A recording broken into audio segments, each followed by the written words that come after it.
Hey guys, what's up? Today I have another reading for you. This one is Eternal by Path of Cloud. This is a My Little Pony fanfiction. I don't know why I'm reading it like that, but I like it. Anyway. So, this one's suggested to me or recommended to me. So, I'm going to, by all means, read it. Let's do it! Yeah, that was a shitty clap. Hold on. There we go. Alright, let's do it. This is Eternal by Path of Cloud. Get a doctor, quickly! This one's seriously injured! Top priority! Damn ponies. Don't any of them know how to be quiet? My head is killing me. For that matter, why the hell is it so dark? Nurse, what's wrong? Is that a dragon? Oh, right. Stupid question. What happened to him? A dragon? A dragon other than me? No. Me. Fuck, everything's so fuzzy. So dizzying. So painful. What happened to me? Why can't I remember? Another flash of pain. Great. The roof fell. He was trying to protect me. Save him now! Rarity! I threw her out of the way. She has to be okay. She has to be. Ma'am, calm down. We'll do what we can. Nurse, go to storage and get the diamond-tipped needles. We'll need them to get through his thick scales, so we can take his blood and hook him up to an IV. Sadly, however, I'm afraid we just don't know enough about dragons. But it'll be up to him to pull through. Open, you son of a bitch! Open! Let me see her! What about his eye? Can you fix it? I said open! Dragons are naturally resistant to magic, but as long as we focus our power, it should be good as new. However, the scar will always remain. Come on! Open! Spike, darling, please wake up. I need you, Spike. Don't leave me. His eye, it's opening. Oh, thanks, Celestia. It's too fuzzy. Damn it. Come on, focus. I need to see her. I need to know she's okay. That she didn't get hurt because I was too slow. Spike, come on. Come back to us. To me.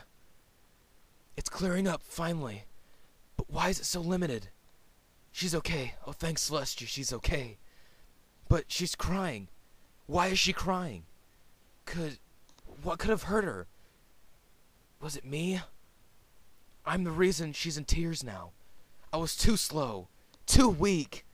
I couldn't protect us both. Couldn't save us both. I have to let her know it'll be okay. I need to. For her. Spike, can you hear us, son? I need you to respond if you can. Come on. It's so simple. So easy, damn it. Why won't you just do it? Spike, please don't do this to me. Don't leave me alone. I need you. Come on! Rarity. Yes! Spike! Spike! Shit, it's going dark.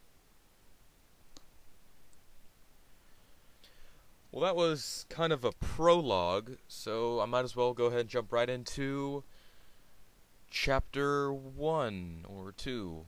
I don't remember. Chapter 1/2-2/1. I don't know. Memories. Spike! Rarity screamed as his one good eye closed, and his head fell to the side. She threw her front hooves around him and buried her head in his chest. Please, Spike, don't leave me, she muttered as she cried into his chest. He's only lost consciousness, ma'am. While we'll have to bandage him up and fix his eye, he appears to be quite stable, said the doctor, a young blue unicorn with brown hair, and a heart with a cross through it for his cutie mark, as he pointed to a number of beeping machines and screens. Rarity blushed a deep red, made all the more obvious due to her white coat. Thank you, Doctor. I'm terribly sorry, but with all the excitement, I never caught your name. Jolly Dreamer, but everyone calls me JD. and I'm afraid I'm gonna have to ask you to leave for an hour or so. We need to run some tests. So I just use this time to inform anyone else close to him of his condition and what has happened to him. I don't mean to stress the matter, but dragons are a bit mysterious for us pony folk, and it would be extremely helpful to gain as much medical information on him, or his kind, as we can, said the doctor, although he almost seemed nervous at the idea. An excellent idea indeed, as she bent down and kissed Spike on the cheek. When you wake up, I'll give you something much better, she whispered into his ear. This time it was the doctor's turn to blush. Well, yes, hurry along now. Don't want to keep the news from any pony too long. Rarity left the hospital room, but not before she noticed that the doctor seemed to have nodded off into some kind of daydream. She trotted out of the hospital as fast as she could. Twilight needed to know what happened. The whole horrible accident and the events leading to it started to play through her head as she ran to tell her friends the news. A few days ago, Spike had turned 17. He hardly resembled the young dragon that had come to Ponyville only 4 years ago. Instead, he now stood at 6 hooves tall, and a good hoof and a half above the average pony height, and almost 9 hooves from snout to tail. He had also grown a beautiful pair of amethyst wings, 6 hooves wide apiece, with emerald green fold. His body had become extremely toned, with very dense but not overly large muscles. More importantly, though, he was now only a year from being considered as an adult by pony standards, and was now considered adolescence by dragon standards. For Rarity, however, another year was too long to hold in her feelings for the gentle dragon of her dreams, and she knew none of her friends would judge her for acting now. Rarity had fallen for Spike 3 years ago, a combination of his generosity in the Fire Ruby matter, and how truly humbling it was when his love for her had caused him to gain control of his inner greed and end his rampage. She had known of his crush before that, and, like every other pony, had simply played it off as a childhood fancy. But in those moments, she knew it wasn't a mere crush, and that he truly loved her for who she was. Of course, Rarity wasn't against his newly found appeal. In fact, she found the dangerousness of it all quite thrilling, but she loved him for who he was, who he had always been, and his newer form was nothing more than a very juicy cherry on top. Rarity had always planned on telling Spike about her feelings at his birthday party, another one of Pinky's best parties, but after the next party would always be her best. Rarity never understood how she managed to always outdo herself. When she got to the party, however, she decided against telling him. The party was too large and too many ponies wanted his attention. It would simply not do for how she wanted them to always remember the moment, when they both shared their true feelings for the other.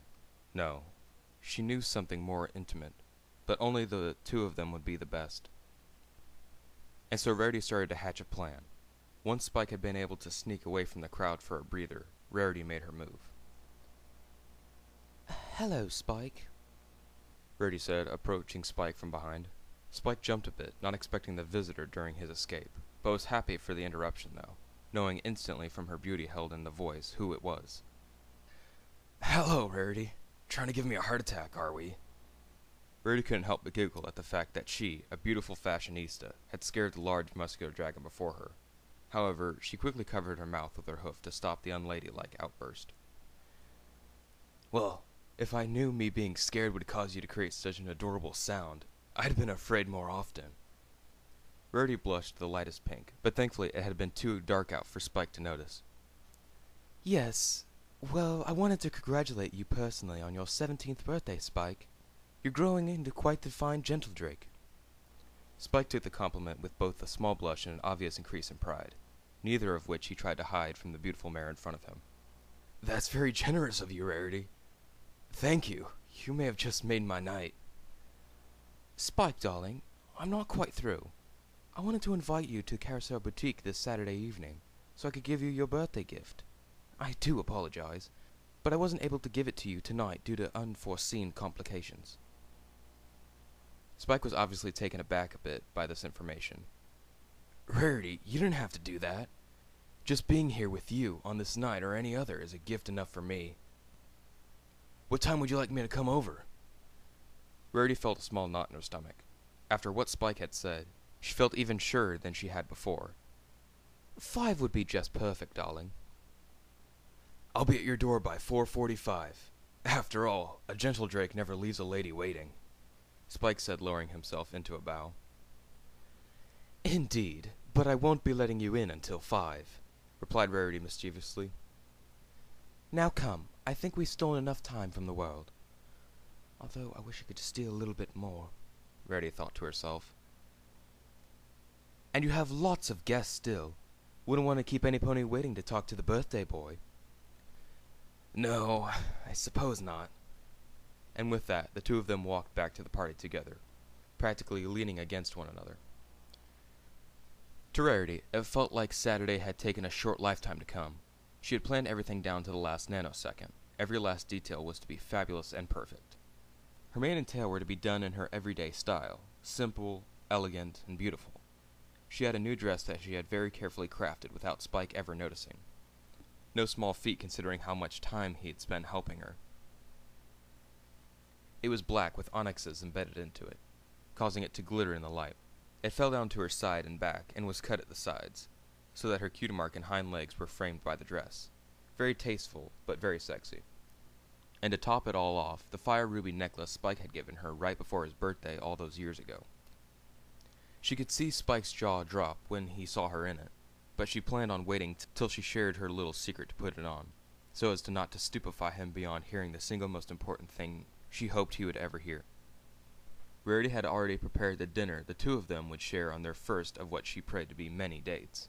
A fabulous new salad recipe she had picked up on her last trip to Canterlot, which she was assured by the chef could be complemented nicely with gem shavings for dragons, having served it to visiting dragon dignitaries themselves, along with a sweet dry white wine from the personal cellars of the Alicorn princesses, a gift from her last birthday, that was being chilled as she stepped into her shower. As she stepped out of the shower, she looked over at her clock, 4:45 on the dot. Looking out the window, she saw exactly what she expected, a handsome young dragon waiting outside her door. What she hadn't expected was the beautiful bouquet of flowers he was carrying. She hurried down the stairs and opened the door with her magic. Spike, darling, come in. Hello, Rarity. I know it's for my birthday, but I brought you some flowers. Spike held the word, completely mesmerized by Rarity's beauty, in her haste to open the door. She had yet to dry off. Her coat glistened from the steam coming off of it, and her hair fell straight instead of its normal styled look. Spike, it's not polite to stare at a lady, Rarity said, attempting to scold him, but the blush growing on her face gave away how much she enjoyed having his eyes focused on her, running up and down her body. Sorry, Rarity. Sometimes you're just too stunning for me to control myself. Do you have a vase I can put these in? Replied a rather reddened Spike. Of course, darling, she responded as she levitated over a white vase with a purple diamond pattern running up its side. Now, if you don't mind, you are indeed early, and I need to finish getting ready. Feel free to make yourself at home. She pointed to a new red luxury couch. It was considerably bigger than her old one, large enough that a dragon slightly bigger than Spike would be able to lie down comfortably on it, and wide enough that a dragon Spike's size and opponent could lay next to each other on it. Take your time, Spike said, laying himself down on the new couch. He seemed quite comfortable on it, and a bit taken back by the fact that it had been added without his knowledge. A mere 10 minutes later, Rarity descended the stairs, looking as beautiful as she always did. Spike was still a bit stunned just from looking at her, though. No matter how many times he saw her like this, he always seemed to treat it as if she was even more beautiful than the last time.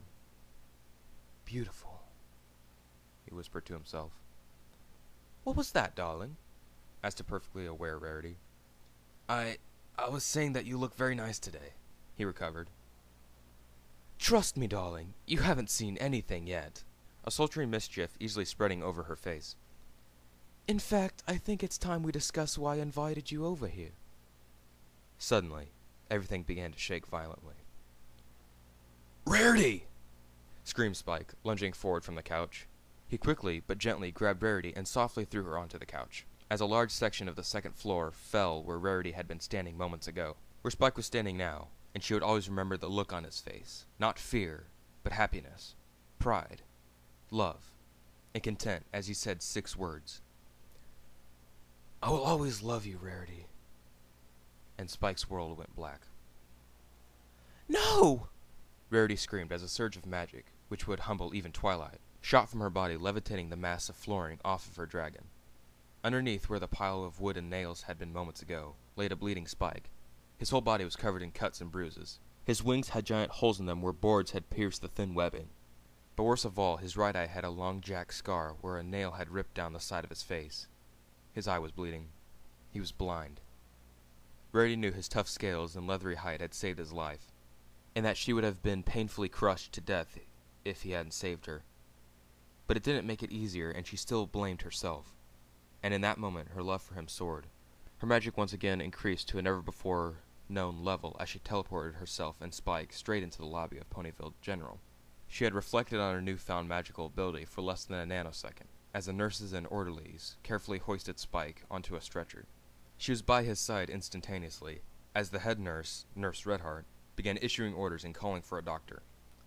She was just outside Twilight's and Spike's home, a library magically carved into a still-living tree, as the memories faded back to reality.